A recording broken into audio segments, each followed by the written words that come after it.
Vamos ler. João capítulo 13, versículo 1 ao 35. A palavra do nosso Deus diz assim: Ora, antes da festa da Páscoa, sabendo Jesus que era chegada a sua hora de passar deste mundo para o Pai, tendo amado os seus que estavam no mundo, amou-os até o fim.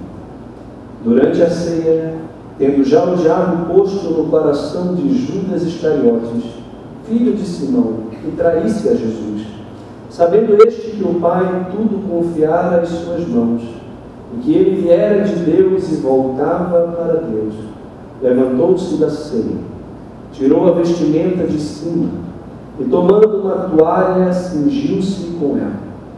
Depois deitou água na bacia e passou a lavar os pés aos discípulos e a enxugar-nos com a toalha com que estava cingido. Aproximou-se depois de Simão Pedro, e este lhe disse: Senhor, tu me lavas os pés a mim? Respondeu-lhe Jesus: O que eu faço não sabes agora, compreendê-lo-ás depois. Disse-lhe Pedro: Nunca me lavarás os pés. Respondeu-lhe Jesus: Se eu não te lavar, não tens parte comigo. Então Pedro lhe pediu: Senhor, não somente os pés, mas também as mãos e a cabeça. Declarou-lhe Jesus: Quem já se banhou não necessita de lavar senão os pés. Quanto ao mais, está todo limpo. Ora, vós estáis limpos, mas não todos. Pois ele sabia quem era o traidor. Foi por isso que disse: Nem todos estáis limpos. Depois de lhes ter lavado os pés, tomou as vestes e, voltando à mesa, perguntou-lhes: Compreendeis o que eu vos fiz? Vós me chamais o Mestre e o Senhor, e dizeis bem, porque eu sou. Ora, se eu, sendo o Senhor e o Mestre, vos lavei os pés, também vós deveis lavar os pés uns dos outros. Porque eu vos dei um exemplo, para que, como eu vos fiz, façais vós também. Em verdade vos digo, que o servo não é maior do que o seu Senhor, nem o enviado maior do que aquele que o enviou. Ora, se sabeis estas coisas, bem-aventurados sois se as praticardes. Não falo a respeito de todos vós, pois eu conheço aqueles que escolhi. É antes para que se cumpra a Escritura: aquele que comeu do meu pão levantou contra mim o seu calcanhar. Desde já vos digo antes que aconteça, para que quando acontecer creiais que eu sou. Em verdade vos digo, quem recebe aquele que eu enviar, a mim me recebe. E quem me recebe, recebe aquele que me enviou. Ditas estas coisas, angustiou-se Jesus em espírito e afirmou: Em verdade vos digo, que um dentre vós me trairá. Então os discípulos olharam uns para os outros, sem saber a quem ele se referia. Ora, ali estava conchegado a Jesus um dos seus discípulos, aquele a quem ele amava. A esse fez Simão Pedro sinal, dizendo-lhe: Pergunta a quem ele se refere. Então, aquele discípulo, reclinando-se sobre o peito de Jesus, perguntou-lhe: Senhor, quem é? Respondeu Jesus: É aquele a quem eu der o pedaço de pão molhado. Tomou, pois, um pedaço de pão, e tendo-o molhado, deu a Judas, filho de Simão Iscariotes. E após o bocado, imediatamente entrou nele Satanás. Então disse Jesus: O que pretendes fazer, faze-o depressa. Nenhum, porém, dos que estavam à mesa percebeu a que fim lhe dissera isto. Pois como Judas era quem trazia a bolsa, pensaram alguns que Jesus lhe dissera: Compre o que precisamos para a festa, ou lhe ordenara que desse alguma coisa aos pobres. Ele, tendo recebido o bocado, saiu logo, e era noite. Quando ele saiu, disse Jesus: Agora foi glorificado o Filho do Homem, e Deus foi glorificado nele. Se Deus foi glorificado nele, também Deus o glorificará nele mesmo, e glorificá-lo-á imediatamente. Filhinhos, ainda por um pouco estou convosco. Buscar-me-eis, e o que eu disse aos judeus também agora vos digo a vós outros: para onde eu vou, vós não podeis ir. Novo mandamento vos dou, que vos ameis uns aos outros, assim como eu vos amei, que também vos ameis uns aos outros. Nisto conhecerão todos que sois meus discípulos, se tiverdes amor uns aos outros. Amém. Que Deus nos abençoe ricamente com a leitura da sua palavra. Nosso desejo como igreja é que cada crente em Cristo Jesus esteja dentro de um processo de crescimento espiritual, dentro de um processo de amadurecimento na fé cristã.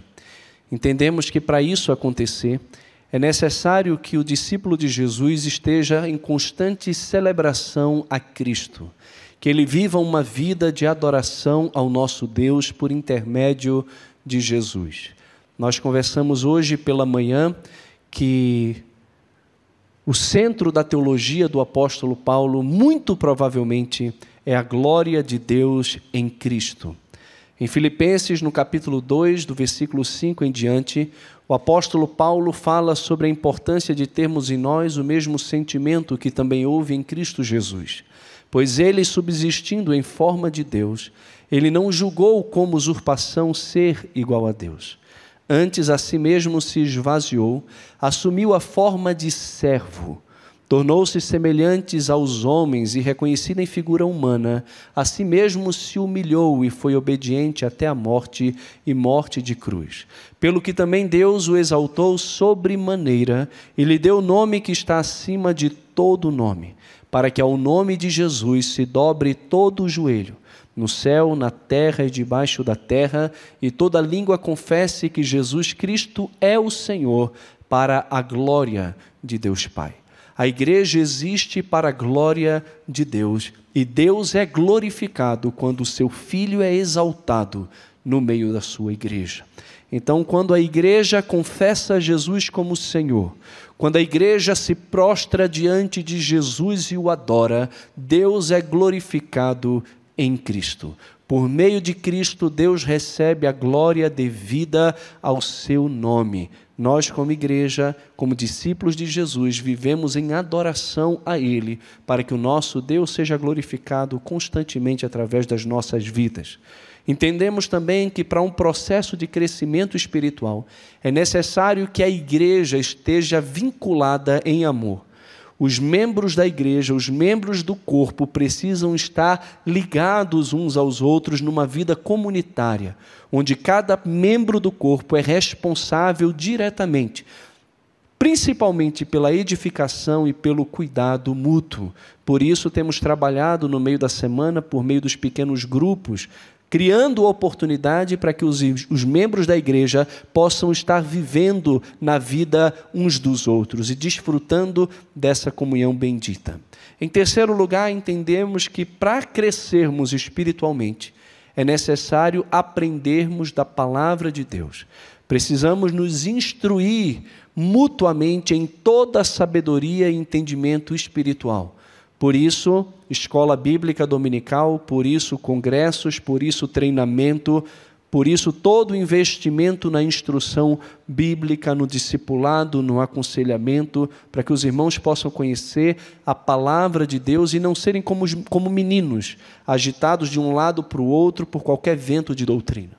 Mas nós compreendemos também que, além de celebrar Cristo, estar envolvidos em pequenos grupos no meio da semana, em comunhão verdadeira uns com os outros, e crescer no conhecimento da palavra, é necessário que nós, como igreja, possamos amar uns aos outros. Amar uns aos outros envolve, meus irmãos, um serviço prático que abençoa a vida daqueles que estão à nossa volta. E para isso é necessário nos revestirmos de humildade, de amor, para o bem daqueles que Deus coloca em nosso lugar, em nosso lado. O nosso texto aqui é um texto muito importante porque aponta para o discurso de Jesus antes da sua morte. É o discurso de Jesus no cenáculo. Poderíamos pensar até mesmo numa teologia bíblica do cenáculo. O texto aponta para as atitudes de serviço que nós devemos ter por três questões. A primeira, por causa que é um mandamento. Segundo, porque temos um modelo. E terceiro, por causa de uma motivação que revela também valores presentes no nosso coração. Jesus diz que entre os discípulos ele era como aquele que serve e não como aquele que é servido. Ele, como filho do homem, não veio para ser servido, mas para servir e dar a sua vida em resgate de muitas pessoas. O amor nos impele naturalmente ao serviço. E se você quer deixar uma boa impressão, uma marca na vida das pessoas que estão à sua volta, é necessário que você a exame, e não a exame apenas de palavra, mas de fato e de verdade, por meio de ações práticas de serviço. E devemos fazer isso, em primeiro lugar, porque é um mandamento dado pelo Senhor Jesus a mim e a você. Jesus vai dizer que tudo se resume num único mandamento: amarás o teu próximo como a ti mesmo. Existem 2 grandes mandamentos na Bíblia, que resumem toda a lei e todos os profetas. Amarás o Senhor teu Deus de todo o coração, alma, força e entendimento, e amarás o teu próximo como a ti mesmo. Amar é um mandamento de Deus. É um mandamento dado por Jesus aqui. E esse amor está diretamente vinculado ao nosso serviço, a questões práticas que beneficiam o outro. Poderíamos pensar que seria um discurso opressor de Jesus, ou até mesmo um discurso opressor da igreja, para que os membros se envolvam em serviço na igreja. Mas não tem nada a ver com discurso opressor. Isso tem a ver, na verdade, com um discurso libertador. Porque o serviço, meus irmãos, nos liberta do eu, nos liberta daquela natureza egoísta que só pensa em si mesmo, que acha que o mundo inteiro precisa estar ao nosso serviço. E aqui nós aprendemos com Jesus que não deve ser assim. Jesus deixa uma marca forte no coração desses discípulos, não apenas pelo discurso, mas pela prática dele, pelo exercício de humildade do nosso Mestre, do nosso Senhor. Ele estimula os discípulos a tomarem a mesma atitude que ele estava tendo. Ele exorta os discípulos no versículo 12, depois de lhes ter lavado os pés, tomou as vestes, voltando-se à mesa, perguntou: vocês compreendem o que eu fiz a vocês? Vocês entendem o que eu estou fazendo? Vocês me chamam de mestre e senhor, e vocês estão muito certos em dizer isso, porque eu sou isso. Mas, sendo o Senhor e o Mestre, eu vos lavei os pés. Também vós deveis lavar os pés uns dos outros. Vocês devem lavar os pés uns dos outros. E no final do capítulo 13, no versículo 34 e 35, ele vai dizer: novo mandamento vos dou, que vocês se amem uns aos outros, como eu amei vocês. Vocês devem lavar os pés, vocês devem amar uns aos outros. O amor deve nos levar a um serviço de humildade em benefício do nosso próximo.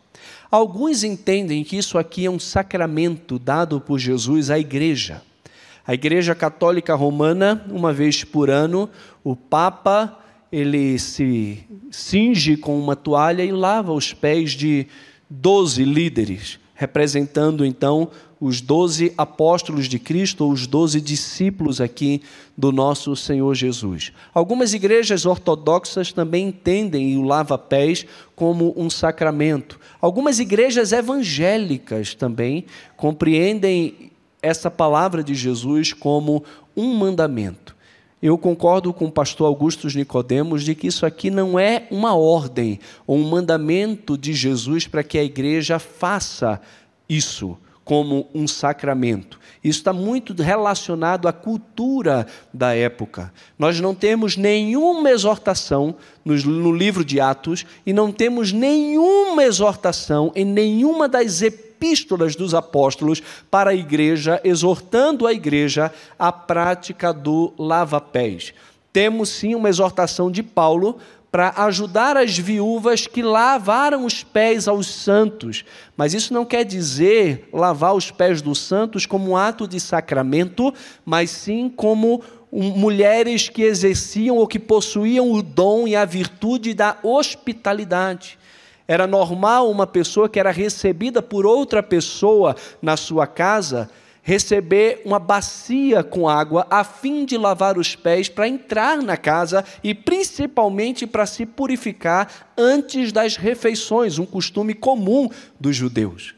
Então, eu compreendo que o que Jesus está dizendo aqui, para os seus discípulos e para nós, não é que necessariamente tenhamos que lavar literalmente os pés uns dos outros, mas que precisamos sim nos revestir de um espírito de humildade, ao ponto de nos colocarmos como servos dos nossos irmãos, nos colocarmos numa posição do escravo mais humilde e mais simples, para que os nossos irmãos sejam abençoados por meio do nosso amor, demonstrado através do nosso serviço. Como nós temos, dessa forma, lavado os pés uns dos outros? Temos, de fato, amado a igreja de Jesus e demonstrado esse amor por meio de atitudes práticas de serviço?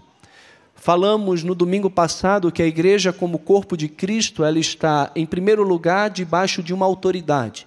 Jesus é o Senhor da igreja, Ele é o cabeça da igreja, e aqui Ele está dando mandamentos para a igreja.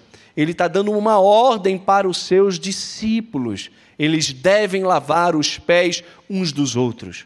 Eles devem amar uns aos outros como Jesus amou a eles, como Jesus nos amou. Existe um mandamento. Quem dá a ordem é aquele que é o cabeça da igreja, cheio de autoridade. Mas como corpo de Cristo, estamos também debaixo de uma responsabilidade que está ligado, inclusive, ao segundo ponto dessa mensagem, que tem a ver com o modelo. Como corpo de Cristo, somos responsáveis de mostrar a vida de Cristo no mundo onde nós estamos. Porque, de alguma forma, a igreja complementa Cristo. Ela é a plenitude daquele que tudo enche em todas as coisas. Então, a igreja é a completude de Cristo, ela é a plenitude de Cristo, porque ela está diretamente vinculada a Cristo. Então, nesse sentido, temos uma responsabilidade. Mas temos também uma cumplicidade. Somos responsáveis uns pelos outros e, nesse processo, nós devemos nos colocar à disposição do nosso irmão, a fim de que ele cresça espiritualmente. E, para isso, é necessário servir. É necessário servir. Como você tem servido a igreja de Jesus? Como você tem se revestido de humildade? Como o irmão que está sentado atrás de você ou do seu lado ou à sua frente tem sido abençoado por Deus através da sua vida? De que maneira? Em segundo lugar, nós vemos que a igreja precisa se revestir de humildade e de serviço, demonstrado por meio do serviço, por causa do modelo que ela tem. Ela não tem apenas um mandamento, ela tem um modelo. E o modelo da igreja é o próprio Senhor Jesus. Não é qualquer um que está cingido com uma toalha lavando os pés dos discípulos. Eles esqueceram desse detalhe na ceia. Logo na ceia de Páscoa, numa celebração tão importante para os judeus, eles iriam participar da ceia da Páscoa impuros, sem estarem limpos. Como poderia isso? Esqueceram desse detalhe. Mas Jesus não esqueceu e aproveitou a oportunidade para deixar bem registrado na mente desses discípulos a importância do serviço e da humildade. Esses discípulos que procuravam os primeiros lugares. Esses discípulos que queriam sentar à direita e à esquerda de Jesus no seu reino. Esses discípulos que discutiam quem eram os maiores no reino de Deus. Para esses discípulos, Jesus aproveita a oportunidade para mostrar a eles que no reino de Deus o maior não é o que é servido, mas é aquele que serve. É aquele que serve. Jesus ensina por meio do exemplo aqui. E uma das coisas que ajuda a gente a entender a facilidade que Jesus faz essas coisas está diretamente relacionado ao conhecimento que Jesus tem de todas as coisas. Olha a palavra saber. No versículo 1, diz que antes da festa da Páscoa, sabendo Jesus que era chegada a sua hora, essa palavra hora acontece várias vezes no Evangelho de João. Lembra quando Jesus está em João capítulo 2 e Maria fala, eles não têm mais vinho? Jesus responde, mulher, que tenho eu contigo? Ainda não é chegada a minha hora. E várias vezes essa expressão aparece no Evangelho de João. Não é chegada a hora, não era chegada a hora, mas agora chegou a hora. E Jesus conhece o tempo e sabe que a hora dele, o tempo dele havia chegado. Estava perto de ir para a cruz e de se sacrificar por aqueles que o Pai havia confiado a ele. Então, ele sabe que é chegada a hora. Ele sabe também do seu destino, ele vai passar deste mundo para o Pai. Que coisa boa! Essa mesma convicção que Jesus tem é a convicção de todo aquele que é nascido de novo, também tem. Nós que somos nascidos de Cristo, nascidos de Deus, nós temos a convicção de que uma vez partindo desse mundo, estaremos com o nosso Pai. Que coisa boa! Tendo amado os seus que estavam no mundo, ele amou os seus, aqueles que o Pai havia dado para ele. Todo aquele que o Pai me dá, virá a mim. Todo aquele que vier a mim, de modo algum lançarei fora. Jesus amou os seus discípulos, os seus dados pelo Pai, e ele amou até o fim, até o ponto de dar a sua vida. Sabendo disso tudo, durante a ceia, tendo já o diabo posto no coração de Judas, outra tradução seria, já tendo o diabo posto no coração dele mesmo, que Judas iria trair Jesus. É uma outra leitura desse texto. Que traísse Jesus, sabendo este que o Pai tudo confiara às suas mãos e que viera de Deus e voltava para Deus, levantou-se da ceia, tirou a vestimenta de cima, tomando uma toalha, cingiu-se com ela. Depois, então, passou a lavar os pés dos seus discípulos. Jesus, ele tem facilidade de fazer essas coisas porque ele é totalmente livre dos padrões do mundo e ele tem conhecimento a respeito de Deus, a respeito de si mesmo, a respeito do tempo. Ele sabe quem ele é e nada do que ele faz diminui em nada quem ele é como pessoa. Muito pelo contrário, o próprio Deus se revela aqui por meio de Jesus, como aquele que está disposto a abençoar as pessoas. Ele é o mestre, ele é o Senhor, e se cingir de servo não o diminui em nada. Meus irmãos, nós temos um modelo aqui. O modelo é Jesus. Ele é o modelo. Precisamos nos revestir do mesmo sentimento, da mesma atitude de Jesus e entender que o serviço não nos diminui. O serviço, na verdade, revela o próprio Cristo em nós. Pois ele não veio para ser servido, mas para servir. Aquele que é da igreja, aquele que pertence a Cristo, tem a sua identidade diretamente relacionada à identidade do Filho de Deus, que não veio para servir, para ser servido, mas para servir. Aquele que serve demonstra ter nascido de novo. Aquele que serve, ele demonstra que Jesus é o seu Senhor. Aquele que serve revestido de humildade, não esperando nada em troca, reflete Cristo na forma que demonstra o seu amor através de atos de serviço em benefício do outro. Jesus é o modelo da igreja. Assim como eu vos fiz, façais também. Porque eu vos dei o exemplo, versículo 15, para que como eu vos fiz, façais vós também. Em verdade vos digo, que o servo não é maior do que o seu Senhor. Quem é o Senhor e o Mestre aqui? Não é Jesus? Quem são os servos? Não são os discípulos? Jesus está dizendo para eles o seguinte: não é o servo maior do que o seu Senhor, e nem o enviado é maior do que aquele que o enviou. Ora, se sabeis estas coisas, bem-aventurados sois se a praticardes.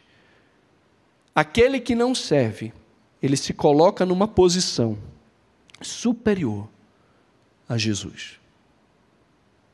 Quem aqui é maior do que o Senhor? Quem aqui é maior do que Jesus? O servo não é maior do que o seu Senhor. Se dizemos que Ele é o Senhor e o Mestre, e estamos certos em dizer, porque de fato Ele é, e Jesus é o único que pode dizer isso e continuar humilde. Se Ele é o Mestre e o Senhor, e Ele serve, aqueles que são os seus servos precisam imitar a sua conduta e a sua atitude em serviço ao Senhor e em serviço também aos seus irmãos, à sua igreja. Aquele que não serve, ele se coloca numa posição como se fosse melhor do que o nosso Senhor. O Senhor dos senhores, o Rei dos reis, o Senhor dos exércitos, o próprio Verbo que é Deus, estava com Deus e se fez carne e habitou entre nós, cheio de graça e de verdade. O dono do mundo, que fez todas as coisas por meio dele e para ele, ele se vestiu como um servo. Não buscou os primeiros lugares, não veio para morar num palácio, não veio buscar ser servido pelas pessoas, mas ele veio servir, dar a sua vida de forma sacrificial em favor dos seus eleitos, em favor daqueles que o Pai havia confiado a ele. Jesus veio para servir. E a igreja do Senhor deve existir para imitar a conduta do seu Senhor e do seu Mestre, não se colocando de forma alguma numa posição de superioridade a Cristo. Ele é o cabeça da igreja, Ele é o Senhor da igreja, e como Senhor, Ele nos deu um exemplo. Não apenas um mandamento, não apenas uma ordem, mas um exemplo, um modelo. Ele não disse apenas sirvam, Ele diz o seguinte: assim como eu vos fiz, façam também aos outros. O amor implica em serviço, e o serviço tem um modelo, e esse modelo é Jesus. Esse modelo é Jesus. Quando Pedro, mais na frente, até no próprio Evangelho de João, nega Jesus, o Senhor depois aparece para Pedro e para os demais discípulos na Galileia, como havia dito para Pedro que iria fazer.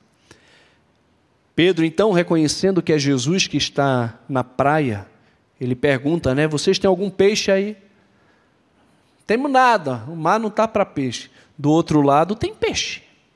Eles jogam a rede e é tanto peixe. Aí João fala, olha, é o mestre. Pedro nem aguenta. Ele pula na água e vai nadando na direção de Jesus. Quando chega na praia, já tem fogueira. Já tem peixe. Jesus não precisa do peixe de Pedro nem dos discípulos. Ele já tem peixe.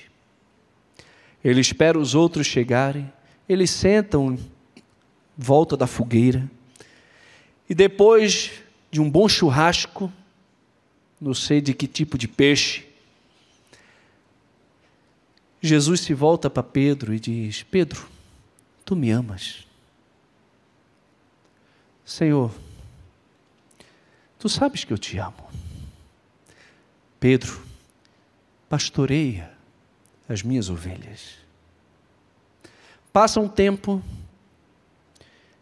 Jesus pergunta novamente para ele: Pedro, tu me amas mais do que estes outros? E Pedro diz: Senhor, tu sabes que eu te amo. Pastoreia os meus cordeiros.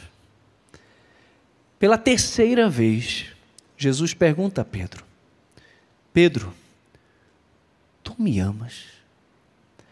E diz o texto bíblico que Pedro se entristeceu muito, porque Jesus perguntou para ele pela terceira vez se ele o amava. O texto não diz que Pedro ficou triste porque Jesus mudou a forma do verbo ágape para filéu. Não tem nada a ver com isso. Esses verbos são usados muitas vezes de forma intercambiável na Bíblia. Mas ele se entristeceu porque Jesus perguntou pela terceira vez se o amava. Pedro negou 3 vezes, mesmo Jesus dizendo que ele iria negar. Pedro disse: mesmo que todos te neguem, eu jamais te negarei. Eu estou pronto para morrer pelo Senhor. E Jesus fala: o quê? Tu morrerás por mim? Em verdade te digo que antes que o galo cante 2 vezes, 3 vezes me negarás. E Jesus chega agora para Pedro e dá a ele a oportunidade de 3 vezes reconhecer o seu erro e confessar o seu amor por Jesus. E pela terceira vez Pedro diz: Senhor, tu sabes de todas as coisas, tu sabes que eu te amo. E Jesus pela terceira vez diz: Pedro, pastoreia as minhas ovelhas. Aquele que ama Jesus, pastoreia. Aquele que ama Jesus, serve. Deus quer o nosso coração e então a nossa mão. É necessário amar para poder servir. Muitas pessoas podem servir e não amar. Mas aquele que ama, sempre serve. E deve servir como Cristo serviu a sua igreja, como Cristo serviu aos seus discípulos. É servir sem olhar a quem serve. Na igreja nós temos muitas pessoas diferentes umas das outras. O padrão do mundo é amar de conformidade com o amor que recebemos. O padrão de Cristo vai muito além. O amor de Cristo não é recíproco. Ele vai além, ele vai independente da pessoa que recebe o amor. O amor da igreja não é um crédito que a igreja tem, mas uma dívida. A ninguém fiqueis devendo coisa alguma, exceto o amor com que vos ameis uns aos outros. Nós já temos crédito de amor, agora temos uma dívida de amor. E precisamos pagar essa dívida de amor por meio de atitudes concretas de serviço que beneficia o nosso irmão dentro da igreja. Quem Jesus lavou os pés? Ele lavou os pés de todos os discípulos. Ele lavou os pés de Judas Iscariotes, que iria traí-lo, e ele sabia que ele iria traí-lo. E mesmo assim ele foi e lavou os pés do seu inimigo, daquele que iria se levantar contra ele. Jesus serviu Judas. Jesus serviu ao Pedrão, que disse que ia estar com ele o tempo todo. Mas Jesus já sabia de antemão que ele não estaria, que ele, juntamente com todos os outros, o abandonariam. Jesus serviu a Tiago e ao irmão que queria os primeiros lugares. Jesus serviu aqueles homens imperfeitos, lavou os pés deles, amou e amou até o fim, servindo. Nós também, meus irmãos, precisamos nos colocar numa posição para que os nossos irmãos em Cristo sejam abençoados por meio do nosso serviço, como uma marca concreta do amor que professamos a Deus e também aos outros. Mas existe uma questão também muito importante aqui, é a questão da motivação com que fazemos essas coisas. Jesus, ele vai dizer, nesse contexto de serviço, principalmente no Evangelho de Lucas, que o maior no reino não é aquele que é servido, mas aquele que serve. A igreja não vive na mesma mão que o mundo vive. Nós não vivemos na contracultura. Vivemos de acordo com os padrões de Cristo, de acordo com os padrões do reino de Deus, e não de acordo com o pensamento dos homens. O maior no reino é aquele que serve. O maior no reino não é aquele que procura os primeiros assentos, mas é aquele que está sentado no último. É aquele que coloca os outros como superiores a si mesmos. Esses são os maiores no reino de Deus. Aquele que quiser ser grande entre vós, seja esse o que vos sirva. Jesus, conhecendo o coração do homem, sabendo que em cada coração existe uma ambição por ser grande. Todo mundo aqui tem uma ambição. Queremos ser grandes. Jesus olha para isso e diz: não tem problema ser grande. Vocês podem desejar ser grande. Vocês podem ambicionar algumas coisas. Como Paulo vai dizer a Timóteo, que aquele que ambiciona, aquele que almeja o episcopado, excelente obra almeja, nesse sentido de ambição. Jesus, sabendo do coração do homem, ele diz: não tem problema ter ambição.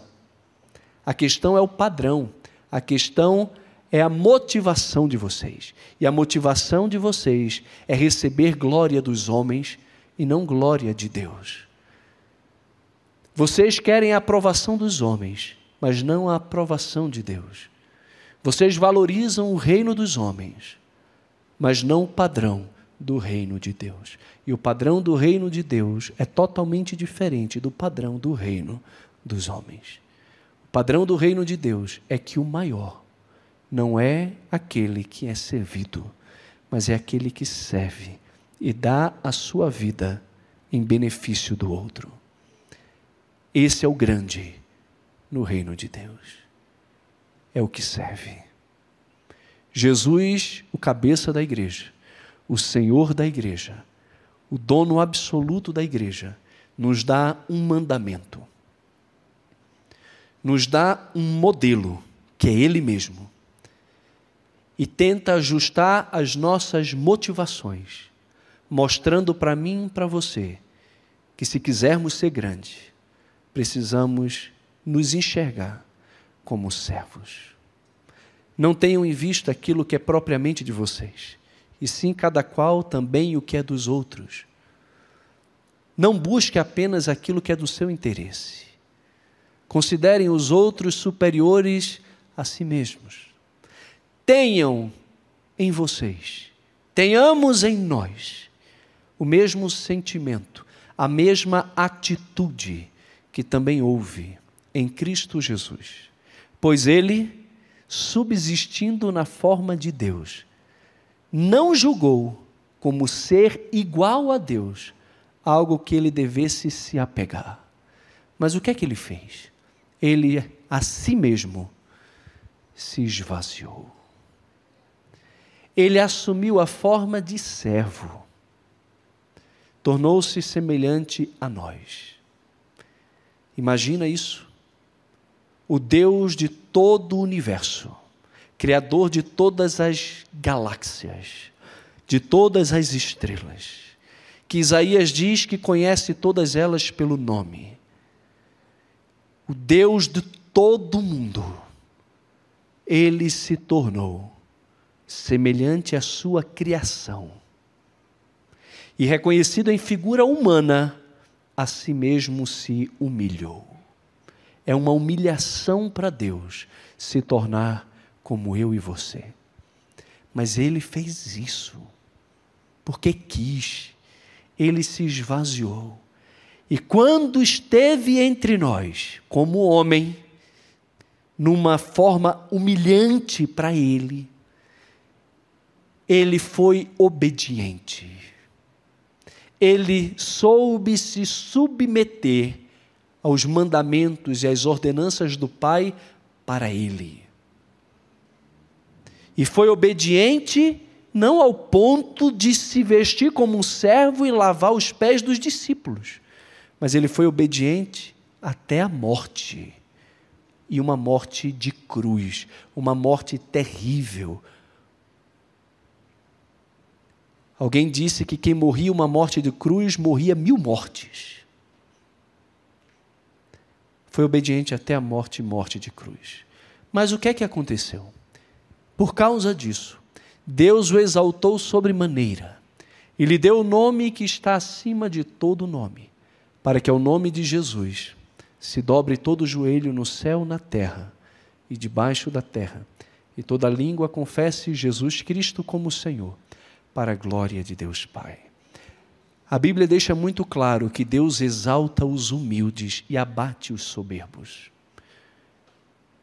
Aquele que a si mesmo se humilha, aquele que se coloca numa posição que Cristo se colocou, por amor passa a servir, tendo Jesus como modelo, pode esperar de Deus um lugar de honra no seu reino.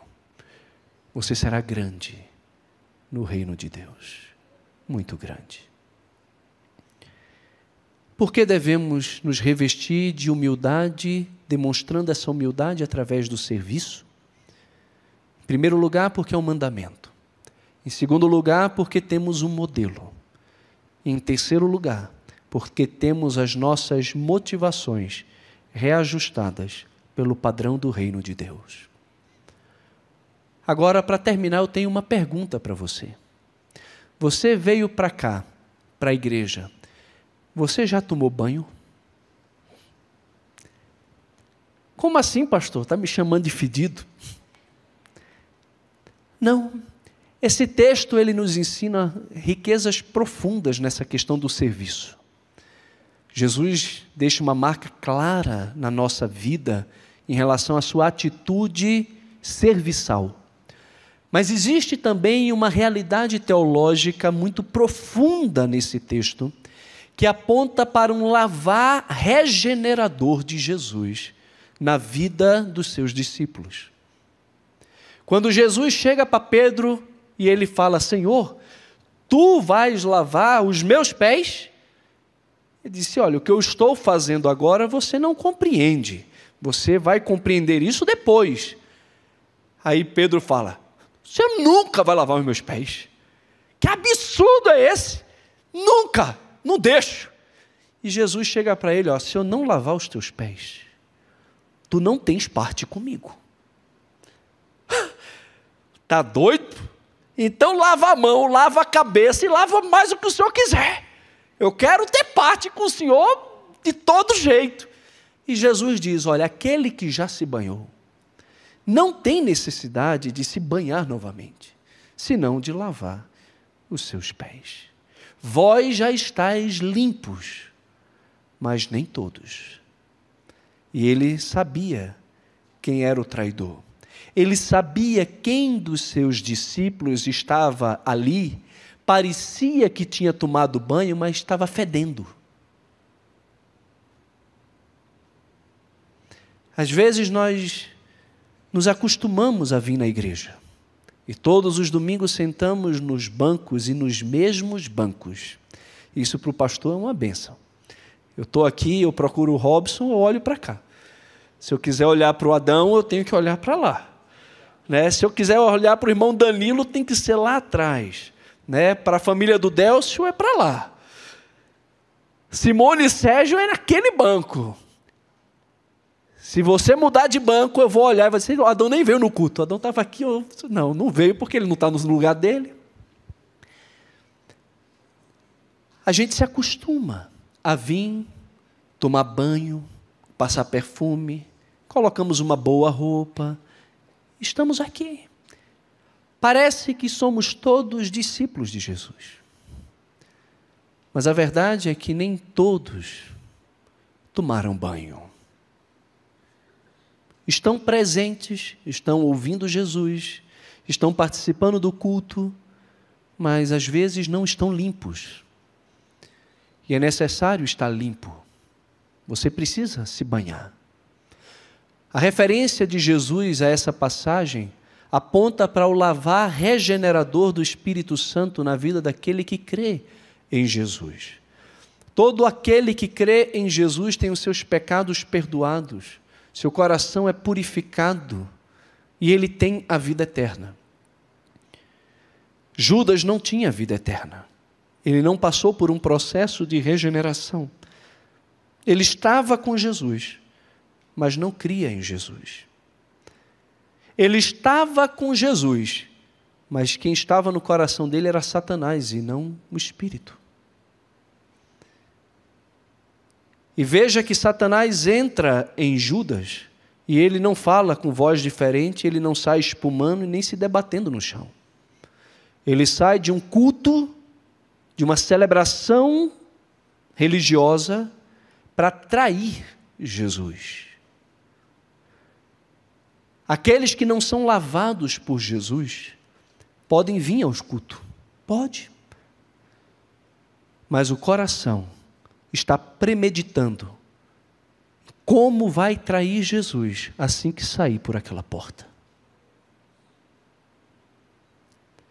O que habita neles não é o Espírito de Deus, mas o espírito do mundo, do príncipe da potestade do ar que atua nos filhos da desobediência.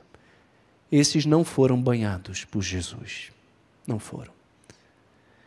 Mas os que foram banhados, eles têm necessidade de continuar se banhando, lavando os pés. A maioria dos teólogos entende que isso aqui é uma referência à necessidade de confissão de pecados constantemente.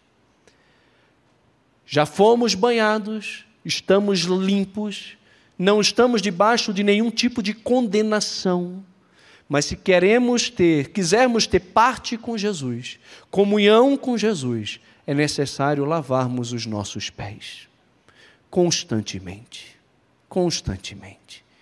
Seu pé está sujo? Então peça ao Senhor que perdoe os seus pecados.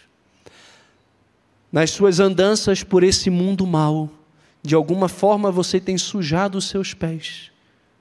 Peça ao Senhor que lave os seus pés, para que você tenha parte com Ele, para que você tenha comunhão com Ele. Então, existem alguns apelos aqui para nós nessa tarde, para que a gente possa sair daqui de uma forma diferente que nós entramos. A primeira é que os discípulos de Jesus, eu e você que somos discípulos de Jesus, devemos nos revestir de humildade e amor, aplicando o serviço como uma prática da nossa vida.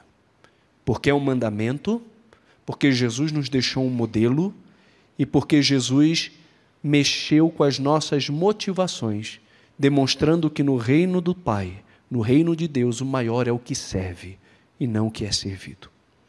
Mas existe também uma aplicação espiritual necessária que implica em reconhecer Jesus como Senhor da sua vida, para que você possa experimentar um lavar regenerador do Espírito Santo no seu coração e você tenha os seus pecados perdoados de uma vez por todas. Se confessarmos os nossos pecados, Ele é fiel e justo para nos perdoar os pecados e nos purificar de toda a injustiça. Você que veio aqui nessa tarde e não reconhece Jesus ainda como Senhor e Salvador da sua vida, você pode estar bonito por fora, mas você está sujo por dentro. Você precisa que Jesus perdoe os seus pecados. Você precisa estar limpo diante de Deus. Isso só vai acontecer se você confessar os seus pecados a Deus e colocar a sua fé em Jesus Cristo como seu Senhor e o seu Salvador. Mas também existe uma necessidade de nós que somos discípulos de Jesus e já fomos banhados, de termos uma autoanálise, fazermos uma autoconfrontação do nosso coração, das nossas motivações, das nossas atitudes e pedirmos perdão ao Senhor pelos pecados que constantemente temos cometido diante dEle, para que também sejamos purificados por Ele. Creia na sua graça, creia no seu perdão e peça ao Senhor que te purifique de todo o pecado. Que Deus em Cristo assim nos abençoe ricamente e que no meio dos nossos irmãos sejamos como Ele, não como aquele que serve, que é servido, mas como aquele que serve. Vamos ficar em pé? vamos orar. Querido Senhor, muito obrigado por esse tempo. Em nome de Jesus, agradeço ao Senhor pela Tua palavra. Peço que o Senhor nos ajude a vivermos, ó Pai, em humildade e a demonstrarmos amor uns pelos outros por meio da forma que nós servimos uns aos outros. Eu peço que o Senhor nos ajude a entender a profundidade desse mandamento, Pai, a riqueza do modelo que o Senhor nos deixou. E peço que, em nome de Jesus, o Senhor possa deixar muito firme no nosso coração que, no reino do Senhor, o maior não é aquele que é servido, mas aquele que serve. E que isso possa nos motivar a viver constantemente em serviço ao Senhor, servindo também os nossos irmãos. Também quero rogar por aqueles que chegaram aqui nessa tarde e que ainda não confessaram Jesus como Senhor e Salvador das suas vidas. Que o Senhor, por meio do Teu Espírito, possa convencer a cada um do pecado, da justiça e do juízo. E que aqueles que ainda não conhecem a Ti, ou que não confessaram diante do Senhor os seus pecados, possam confessar nessa tarde e receber Jesus como seu Salvador, para serem purificados de toda a injustiça, de todo o pecado que um dia já cometeram.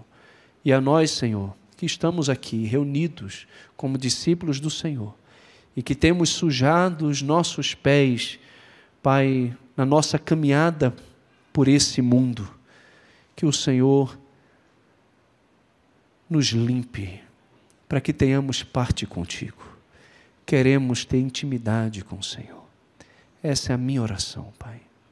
Que o Satanás não tire a semente que o Senhor plantou em nós nessa tarde, mas que ela possa frutificar para a Tua honra e glória.